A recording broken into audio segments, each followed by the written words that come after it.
as another year comes to pass and as Earth completes one of its revolutions, everyone has that one question in their mind, that what best games did one manage to play in that particular year? And this is my answer for the best games that I was able to play in the year 2025.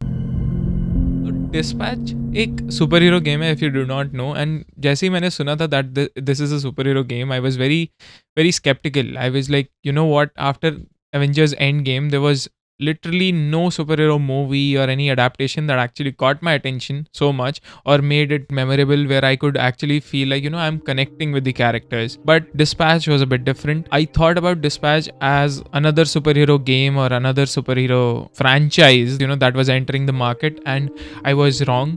You know, my motivation for playing Dispatch was YouTube particularly, and especially I would say YouTubers such as Joel Haver, you know, very underrated guy. Jacksepticeye, you all know him, we all know him, right? My favorite Jacksepticeye, and also Moist Critical, one of my favorite YouTubers. They did such a great job, and I really love the performance of Aaron, you know, and Aaron Paul. Especially Aaron Paul के लिए तो भाई सब crazy थे, because he was one of the best actors in Breaking Bad, you know, and everyone was excited to see how he will do his voice acting and whatnot. But also Erin did a great job. You know, I know her from games like Wolf Among Us and everything. I loved the voice acting of the game, if you couldn't tell, and the choice based system was very nice. And trust me, when I played and I completed Dispatch, the one thing that I can say for sure was, for me, it was not superhero fatigue that was a problem. For me, good writing and definitely good execution was the problem. And that proved me that, yeah, I was not suffering from superhero fatigue. Because, come on, everyone has, you know, literally fantasized superheroes in their lives. You know, you look up to someone who's gonna save you, who is your mentor, who is your, like, hero, as we call it, right? So definitely superhero fatigue was not a problem, and Dispatch really did hit me hard, you know, in that feelings. I would give this game a solid 7.5 out of 10. The romance of the game was a downer for me, you know, and I would say कोई भी Bollywood की movie उठा के देख लो, you will get better romance than this game. But yeah, anyways, moving forward, Blasphemous. Blasphemous was very different because it was my first Metroidvania game that I actually tried. And it had a religious theme, you know, especially that Spanish culture theme. And boy, oh boy, I loved the game. You know, I put my 30-40 hours into the game, and it was so gory, it was so smooth, it was so grotesque, I cannot tell you. But the pixel art of the game, the gameplay was very smooth, and everything was just so good. The death system in Blasphemous was also very cool, you know. I have the habit of Dark Souls, so I call it mana. You lose that every time you die a bit. You know, I think in that game it's called Fervor, but yeah. And Mea Culpa, I don't know, I love the name of Mea Culpa. It's like shrines where you can increase the powers of your sword. That's also called Mea Culpa. And fucking Serpent was the hardest to beat for me. I think it took me 3 days to actually be cooled down, you know, and to be able to focus on how do I defeat the Serpent. For me, it was just impossible, dude. I don't know how. I did not know how to tackle that guy. I just kept on, like, it was super frustrating. Even remembering it is frustrating, but still, Blasphemous was such a great game. I love Metroidvanias. I did try 1 or 2 more. Talking about Metroidvanias, you know, next game that I would love to talk about would be Hollow Knight. Now, Hollow Knight, I got into Hollow Knight because I was very much invested into Metroidvanias at that point because of Blasphemous. And trust me, इसकी art style और इसका music और इसका like atmosphere was way different than what I got from Blasphemous. इसमें हर जगह इतना like it was so vast, it was so big, it was so vast. In every direction I got something new, in every direction I got some secret passages or something, you know. इसका हर area was very very quantitative, and also like it was so different, but still it matched up so well. The lush green path was so different from your caves of the Forgotten Crossroads, but still it connected so well, you know, all over the map. It was so good, and it all came together. It was not forced on you, it's never forced on you, right? But still your mind is able to bind it all together into a very beautiful experience that I would call Hollow Knight. Coming to the music of Hollow Knight, bro, Christopher Larkin did such a great job with coming up with, you know, such music, because I cannot tell you, like, I was so into the game, and the music was acting so great as a complementary thing to the gameplay. It was adding up to it so much, you know. I really loved the music. I was searching about it. I really loved listening to Pale Coat, but it was not like, it was recorded for the game, but it was not in it. So I would say that my most favorite that was in the game would be Pure Vessel, and it gives me such a good vibe. It was so like soothing to listen to in such in a way that I cannot tell you. But yeah, definitely if you've not checked out the game, and you should check out the game for its gameplay and also for its like the music and the art style and everything. I love Metroidvania games, and I really loved these games.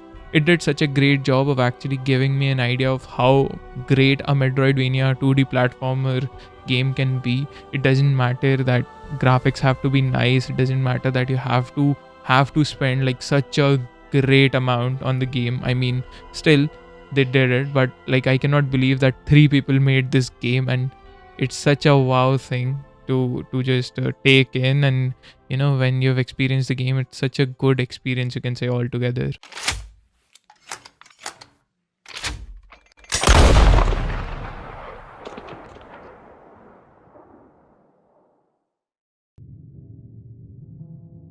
I played RDR2 this year. I had it in my library. I've most of these games that I'm gonna talk about, I've had them in my library for so long that I cannot even tell you. But RDR2 was sitting in my library for 1.5, 2 years, 2.5 years, and I finally got the time. I finally got the mindset ready to play it. It's such a slow game, but trust me, it's like good marination on your brain muscles.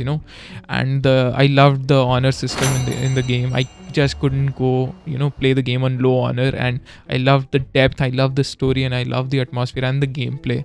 One of the most immersive gameplays and one of the most best narratives that I experienced this year.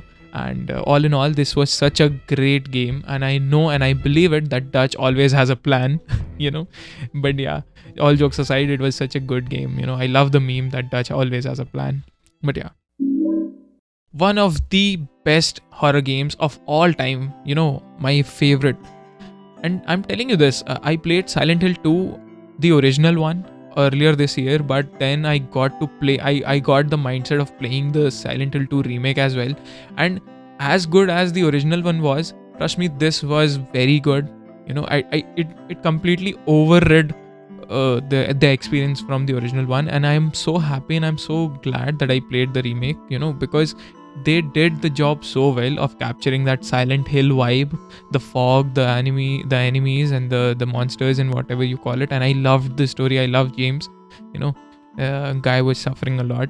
But yeah, you play the game yourself if you've not played it. Trust me, easily one of the best games that you'll play in horror genre for sure. Next would be Detroit, and Detroit was a choice-based game, and I love choice-based game, and it's also very good. As a narrative, you play as an android living amongst humans.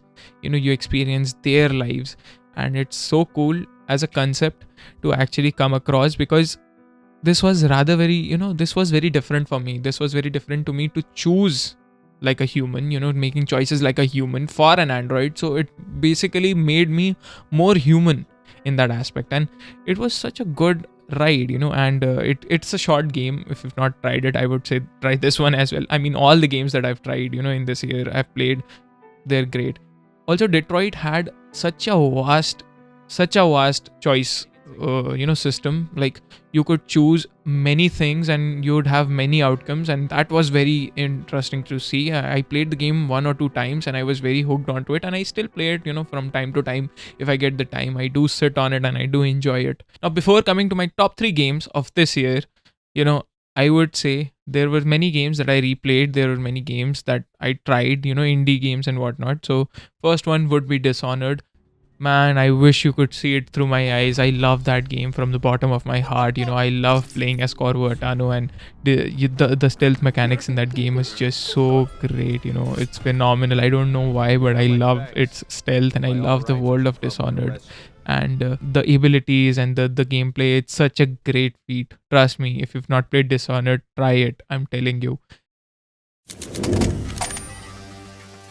I mean, come on, I'm not over CS2. I mean, I still stream it to this day, and if you've come to the stream, if you've seen it, I mean, thank you so much. But CS2 is one of those games that I actually started playing in 2018 when I got my PC, my first personal PC to be exact, and it's such a great game, but still, like, with the increment of hackers and just game mechanics just fucking up every now and then, I do play it less and less, but still I do go back to it. Like, every week I play it like two or three times, or at least like two 3 matches.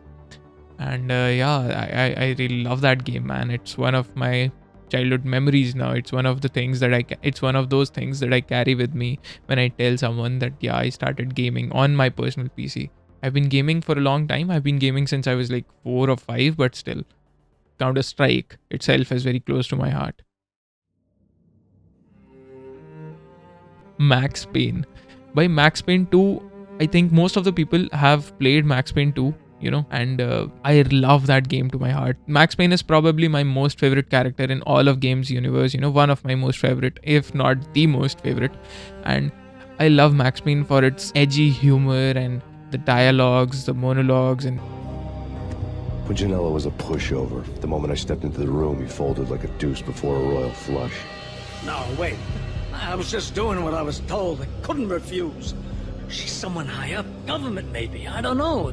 He was trying to buy more sand for his hourglass. I wasn't selling any. I love the depth and the world of Max Payne. Turn around, walk away, blow town. That would have been the smart thing to do. Guess I wasn't that smart.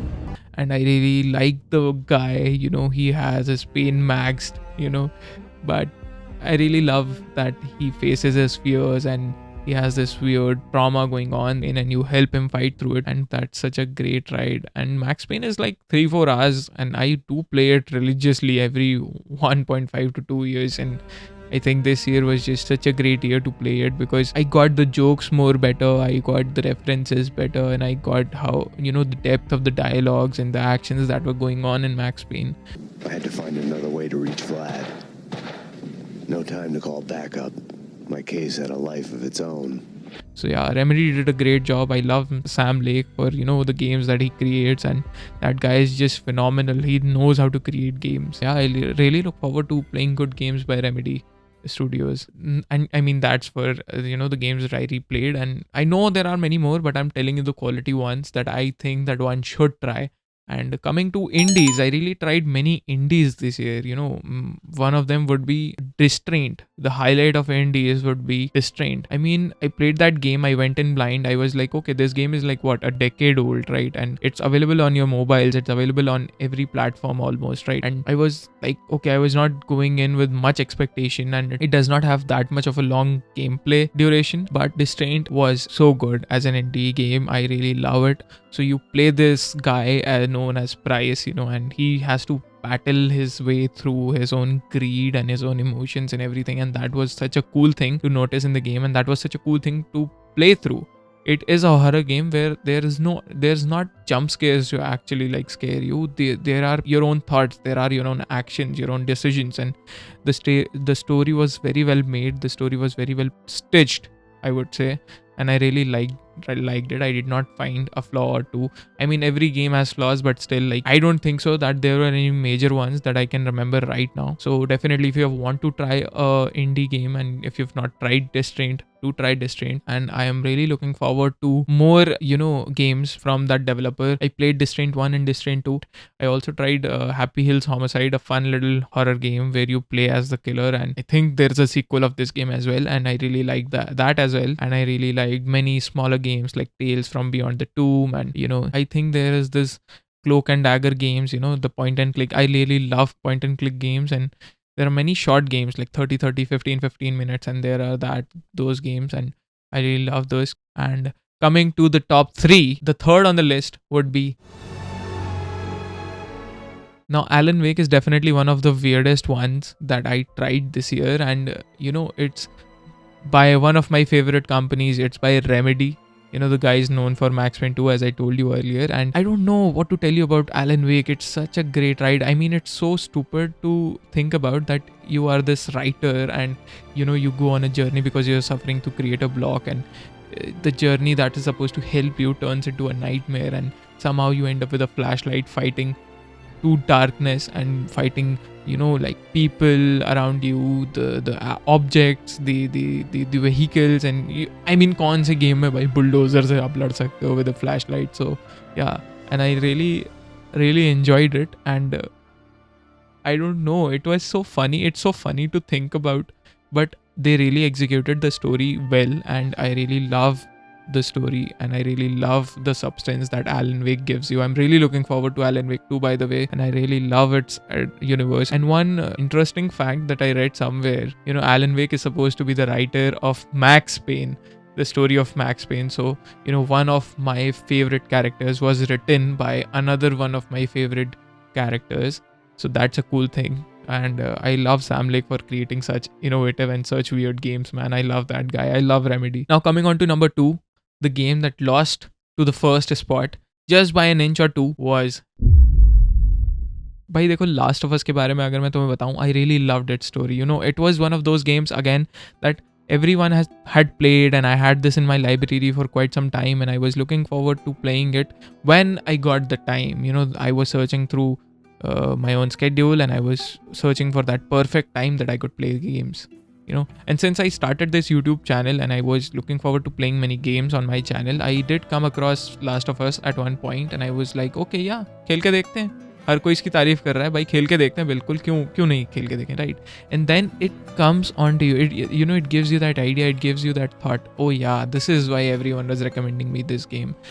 And oh god, I really love the story of Last of Us. It's such a great narrative game, one of the best narrative games that I've ever played, and Naughty Dog had done such a great job at making Last of Us Part 1. I really love its music. I really love the execution, the smoothness, the story, and everything, how it fits in. I'm jealous of people who played it on their console with a smooth experience. I think I've tried it earlier at some point in my life. I've played it on console for just a bit, but I'm really jealous if you've played it on console and you've had a smooth experience. And the first game, the most important game, that I chose for the first spot would be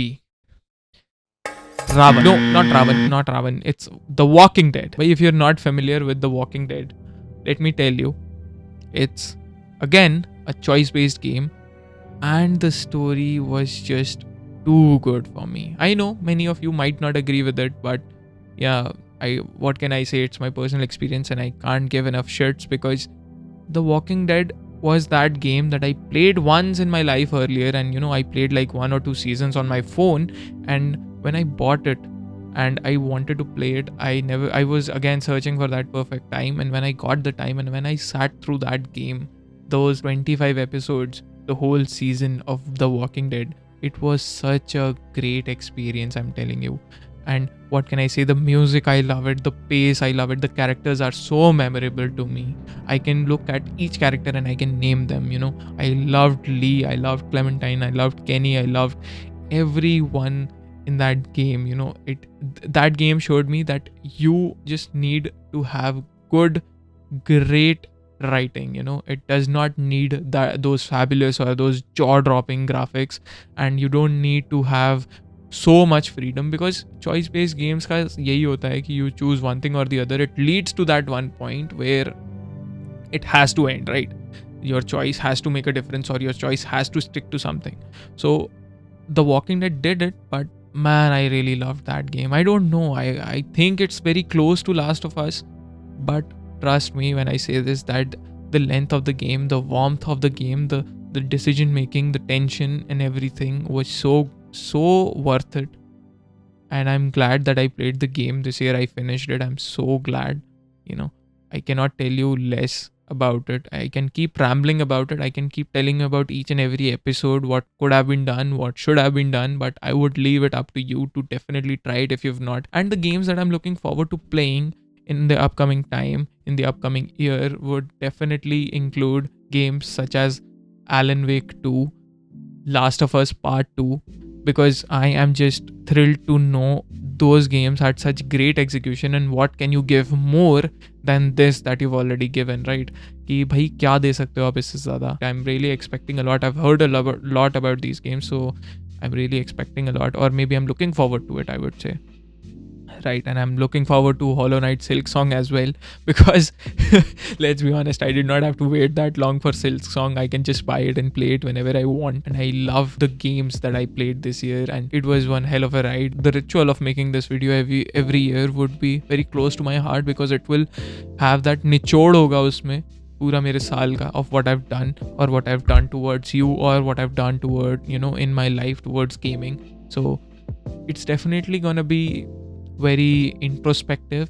The games taught me a lot about how to be human, what to think, how to think, and gave me different perspectives. I played I played as a villain, I played as a hero, I played as a girl, I played as creatures, I played as a fucking Spaniard.